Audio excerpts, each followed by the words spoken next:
ಬಾಗಲಕೋಟೆ ಜಿಲ್ಲೆಯಲ್ಲಿ ಭಾರೀ ಮಳೆಯಾಗ್ತಾ ಇದೆ. ನಿರಂತರ ಮಳೆಗೆ ಮನೆಯ ಮೇಲ್ಛಾವಣಿ ಕುಸಿತವಾಗಿದೆ. ಮುಧೋಳ ತಾಲೂಕಿನ ಲೋಕಾಪುರದಲ್ಲಿ ಈ ಘಟನೆ ಸಂಭವಿಸಿದೆ. ಅಪಾಯದಿಂದ ಪಾರಾಗಿದ್ದಾರೆ ಕುಟುಂಬಸ್ಥರು. ಮೇಲ್ಛಾವಣಿ ಕುಸಿತದ ಈ ಸಂದರ್ಭದಲ್ಲಿ ಯಾವುದೇ ರೀತಿಯ ಜೀವಹಾನಿ ಆಗಿಲ್ಲ. ಅಪಾಯದಿಂದ ಪಾರಾಗಿದ್ದಾರೆ ಕುಟುಂಬಸ್ಥರು.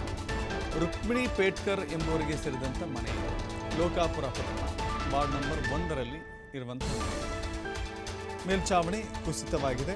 ಯಾವುದೇ ರೀತಿಯ ಅಪಾಯ ಸಂಭವಿಸಿಲ್ಲ ಅನ್ನೋದು ಸಮಾಧಾನಕರ ಸುದ್ದಿ. ನೋಡ್ತಾ ಇದ್ದೀರಿ ದೃಶ್ಯಾವಳಿಗಳಲ್ಲಿ.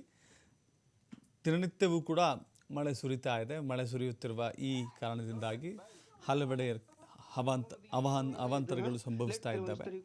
ಇಲ್ಲಿಯೂ ಕೂಡ ಲೋಕಾಪುರದಲ್ಲೂ ಕೂಡ ಮೇಲ್ಛಾವಣಿ ಕುಸಿತವಾಗಿದೆ. ಮನೆಯಲ್ಲಿ ಇರಲಿಲ್ವಾ ಅಥವಾ ಅದು ಮೇಲ್ಛಾವಣಿ ಕುಸಿತವಾದಂಥ ಆ ಪ್ರದೇಶದಲ್ಲಿ ಅವರು ಮಲಗಿರಲಿಲ್ವಾ ಗೊತ್ತಿಲ್ಲ. ಬಟ್ ಅಪಾಯ ಸಂಭವಿಸಿಲ್ಲ ಅನ್ನೋದು ಒಂದು ಸಮಾಧಾನಕರ ಸುದ್ದಿ.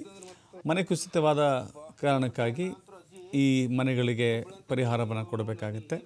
ಅಲ್ಲಿನ ಕಂದಾಯ ಇಲಾಖೆ ಅಧಿಕಾರಿಗಳು ಭೇಟಿ ಕೊಟ್ಟು ಪರಿಶೀಲನೆ ಮಾಡಿ ತತ್ಕ್ಷಣ ಮನೆ ರಿಪೇರಿಗೆ ಅಥವಾ ಮನೆ ನಿರ್ಮಾಣಕ್ಕೆ ಪರಿಹಾರವನ್ನು ನೀಡಬೇಕಾಗಿದೆ.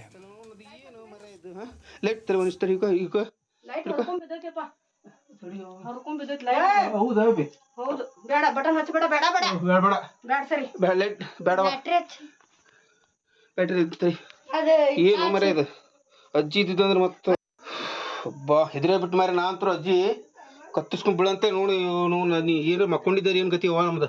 ಹಾ ಒಳಗಿಂದ ಬೇ ಅಜ್ಜಿ ಮಕ್ಕೋತಾಳಲ್ಲ.